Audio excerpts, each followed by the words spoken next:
చెట్టూరు మండలము, కనకూరు విలేజ్. నా పేరు గురుస్వామి. గత 14 సంవత్సరాల నుంచి కర్బూజా సాగు చేస్తా ఉన్నాను. అయితే కింద ఈసారి దిగుబడి వచ్చినంతగా ఏసారి రాలేదు. మెయిన్ అంటే కింద ఏరిసోల్వి వాడుతూ ఉన్నాను. అదే మల్లికార్జున వచ్చేసి టిమిక్ అగ్రో కంపెనీ తెచ్చినాడు ఒకటి బోరాను. ఈ బోరాన్ ఇచ్చినందువల్ల బాగానే డెవలప్ అయింది.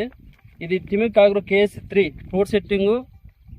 ఫ్రూట్ ఎల్లో కాకున్నట్ల మంచి దిగుబడి వస్తుంది. ఫ్రూట్ కూడా బాగా మంచి సైజులో ఉన్నాయి. మళ్ళీ వచ్చేసి KS5 దాన్ని వదిలాను. సైజులో తగిన బ్రహ్మాండంగా వచ్చినాయి. ఈ చలికాలంలో కూడా మంచి బ్రహ్మాండంగా కాయలు వచ్చినావంటే గ్రేడే టిమిక్ వారిది.